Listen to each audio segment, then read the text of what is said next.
आदरणीय राजनाथ जी,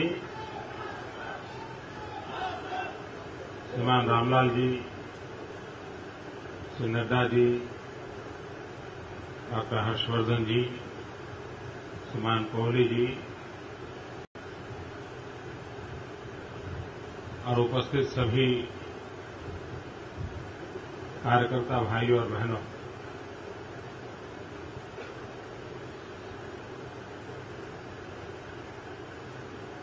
जब अटल जी पहली बार प्रधानमंत्री बने थे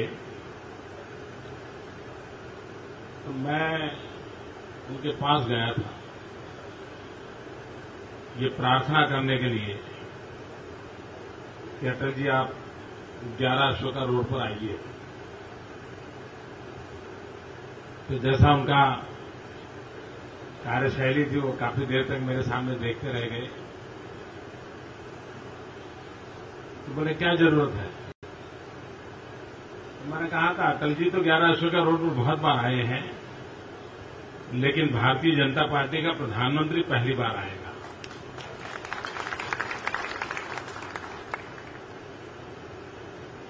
और मुझे याद है कि मैं और बापू आपटे उस समय ये कुर्सियां लगाते थे, ये सारी सजावट करते थे कि अटल जी आने वाले हैं। बाहर मालाएं बालाएं बांध रहे थे। कुछ कार्यकर्ता कि हमारे जो कार्यकर्ता आज भी हैं, पुरानी टीम, तो हम लोग एक उत्सव मनाने के मूड में थे उस दिन। और एक अलग ही माहौल था उस दिन, क्योंकि हम लोगों के लिए अपनी पार्टी का प्रधानमंत्री और वो अपने कार्यालय पे आए। उस समय मैं व्यवस्था देखता था और मैं कल्पना नहीं कर सकता हूं कि आज आप सब मुझे ये सम्मान दे रहे हैं। जैसे नड्डा जी बता रहे थे, मैं यही कार्यालय में रहता था, एक छोटे से कमरे में। कई वर्षों तक यहां कार्यालय के साथियों के साथ काम करने का सौभाग्य मिला है।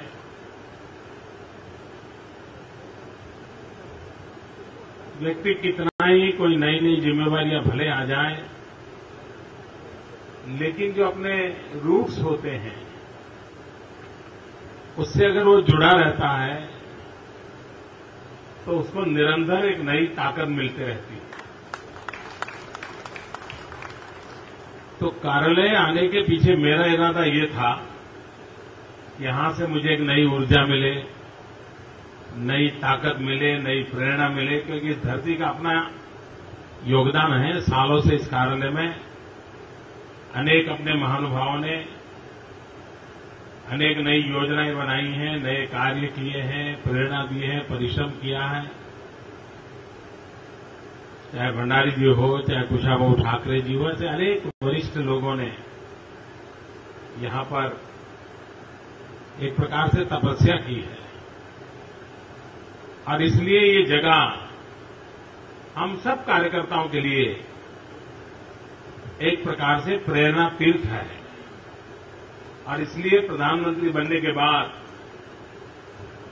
मेरा स्वाभाविक मन था कि मुझे एक बार कार्यालय जाना चाहिए। तो मैंने रामलाल जी से आग्रह किया था कि मैं एक आध बार कार्यालय आना चाहता हूं। तो मैंने कहा संडे होगा तो अच्छा रहेगा, ताकि और कामों से मैं थोड़ा समय निकाल पाऊं। तो आज मुझे रामलाल जी ने समय दिया था कि आप इस समय आइए।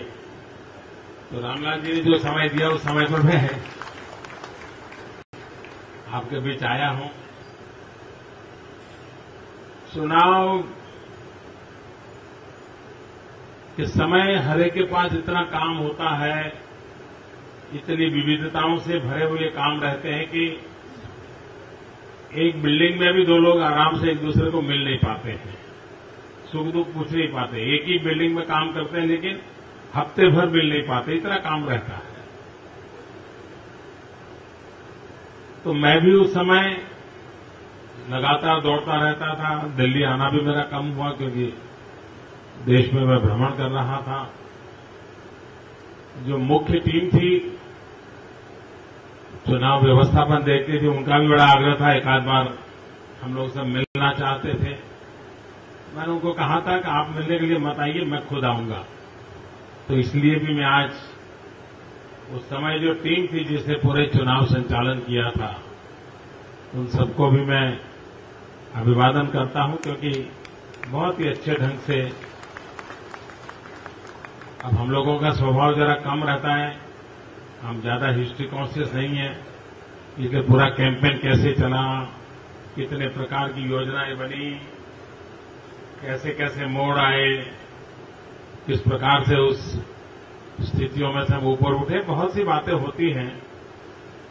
मैं नहीं जानता हूं कौन इस पर कोई किताब लिखेगा कि नहीं लिखेगा, लेकिन दुनिया में छोटे छोटे देशों के भी चुनाव अभियान पर किताबें छपती हैं।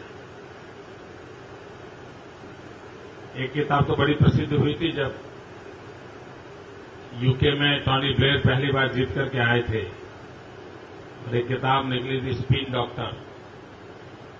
तो चुनाव में किस प्रकार से रणनीति बनाई और किस प्रकार से उन्होंने विजय प्राप्त किया, उसके सारा वर्णन उसमें है। न्यू लेबर करके भी एक और किताब निकली थी, जिन्होंने एक आइडियोलॉजिकली किस प्रकार से नया बदलाव लाया था। अमेरिका में भी जब ओबामा का पहला चुनाव हुआ तो उसको, क्योंकि उसका एक नया डायमेंशन था, टेक्नोलॉजी का भरपूर उपयोग हुआ था, सोशल मीडिया का भरपूर उपयोग हुआ था, उसकी भी विदेशों में बड़ी चर्चा हुई थी। लेकिन दुनिया में कहीं पर भी इतने बड़ी मात्रा में चुनाव कहीं होता नहीं है। अभी जब विदेश के महानुभावों से मेरी बातचीत होती है, टेलीफोन पर उनके बधाई के लिए उनके फोन आते हैं, और जब मैं उनको बताता हूं कि 550 मिलियन वोटर्स, तो उनको पल भर तो ऐसे ही उनको लगता है इतना बड़ा काम होता है देश में।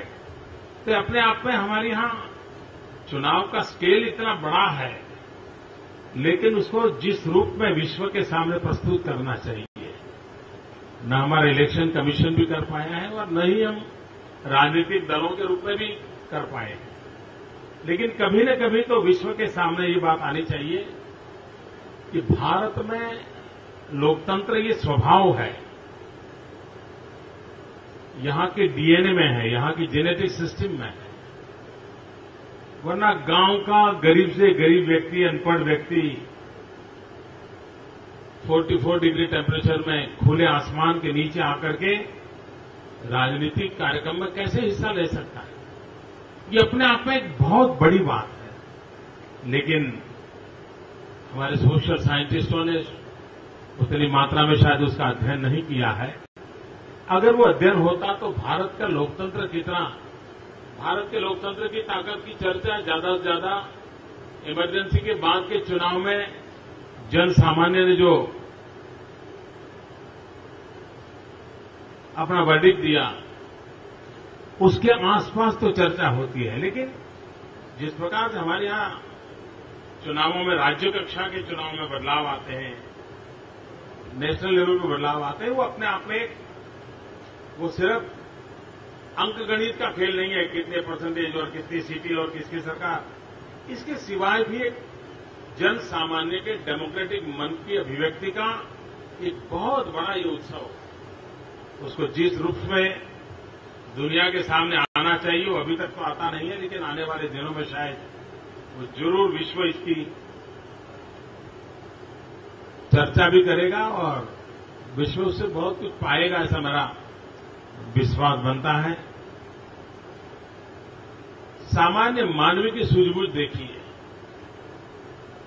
अगर ये पूरे हिंदुस्तान में कश्मीर से कन्याकुमारी तक एक कॉमन थॉट प्रोसेस न होता,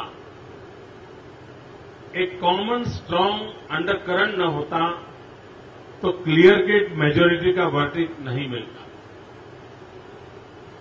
किसी एक आध राज्य में मिल जाए वो अलग बात है। ये बताता है कि भारत के लोगों ने शासन को कितनी बारीकाई से देखा है, कठिनाइयों का मूल कहां है उसको बड़ी भली भांति समझा है,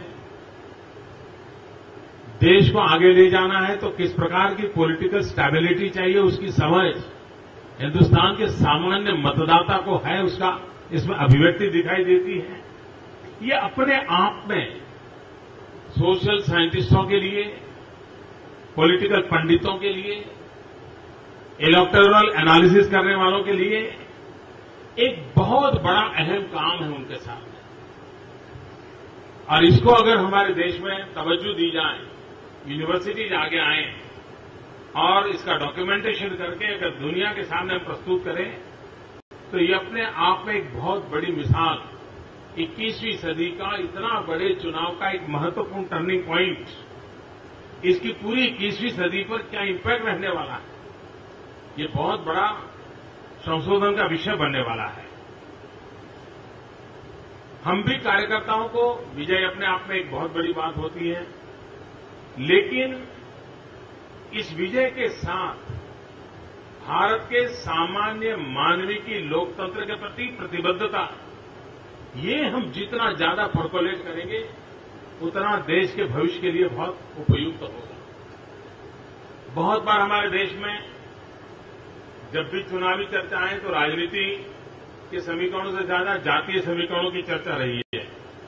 ये पहला चुनाव ऐसा है कि सारे जातीय समीकरण, भौगोलिक समीकरण, परंपरागत समीकरण सारों से ऊपर उठ करके देश के मतदाता ने अपना वर्डिक्ट दिया है।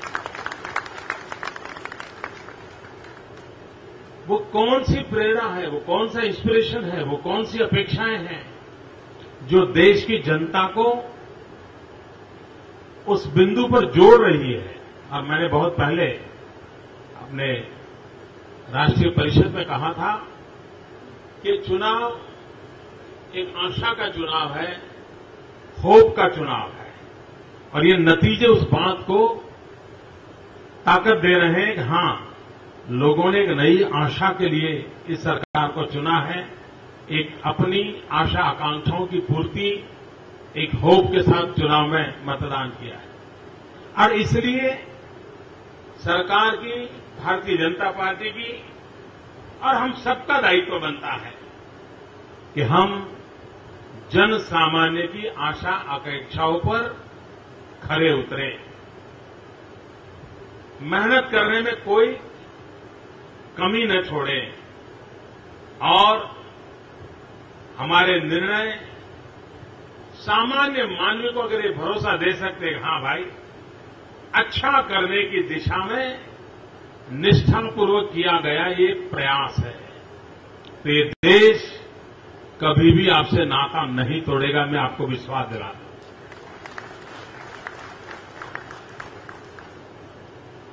भारत की जनता की एक विशेषता है कि वो खुद की भलाई के लिए क्या हुआ उसी एक तराजू से चीजों को नहीं तोलते।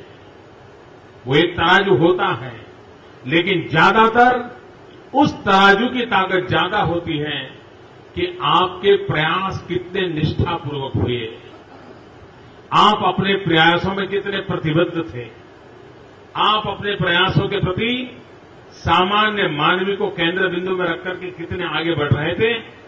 ये अगर हम निष्ठा की कसौटी पर खड़े उतरते हैं तो ये देश की जनता पलक पावड़े बिछा करके आपका स्वागत सम्मान करती रहती है। ये देश की विशेषता रहती है और इसलिए हम जहां भी हो, जो भी दायित्व मिला है उसको पूरी निष्ठा के साथ, पूरी पवित्रता के साथ, पूरी प्रतिबद्धता के साथ हम जन सामान्य की इच्छा आकांक्षाओं के अनुरूप कैसे आगे बढ़ाते हैं, उसके आधार पर तय होगा कि और देश के लोकतंत्र में बहुत जरूरी है कि भारत की जनता का विश्वास टूटना नहीं चाहिए। भूतकाल में जनता ने प्रयोग किए हैं, जनता ने साहस दिखाया है, लेकिन समय समय पर उसे निराशा मिली है।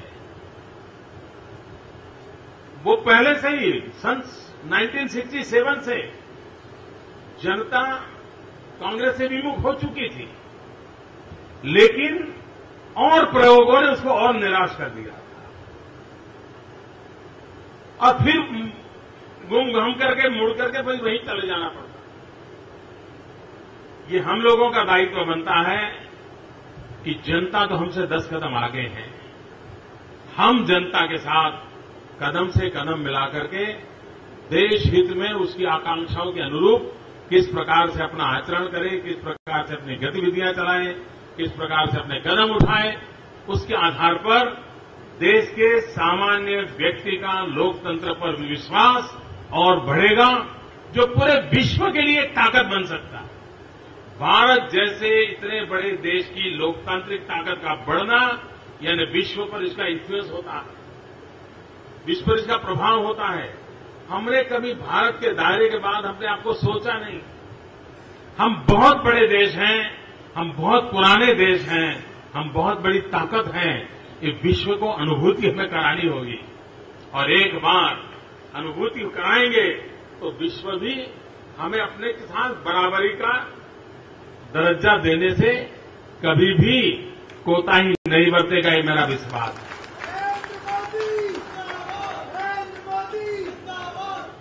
सार्क इनिशिएटिव ये अपने आप में विश्व को एक मैसेज देने का एक बहुत बड़ा कारण बना है। सारी दुनिया इस पर चर्चा कर रही है, अभी भी चर्चा कर रही है कि कैसे हुआ, क्या लगता है, क्या सब चर्चा कर रहे हैं।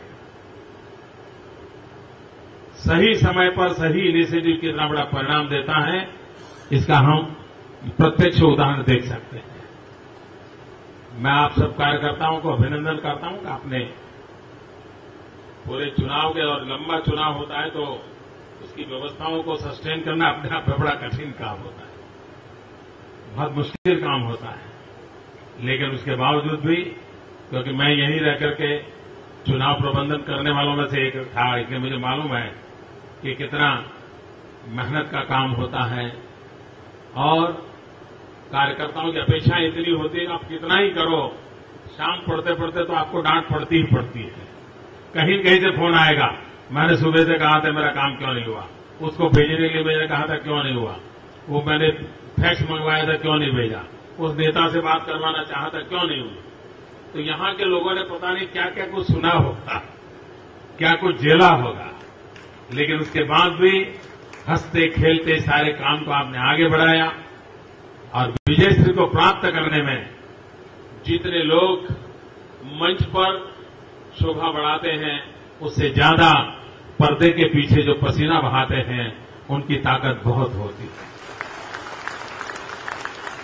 और ये वो लोग होते हैं जो कभी टीवी पर के स्क्रीन पर दिखाई नहीं देते, ये वो लोग होते हैं जिनको कभी माला पहनने का सौभाग्य नहीं मिलता, ये वो लोग होते हैं कभी अखबार की सुर्खियों में उनका नाम तब कभी छपता नहीं है।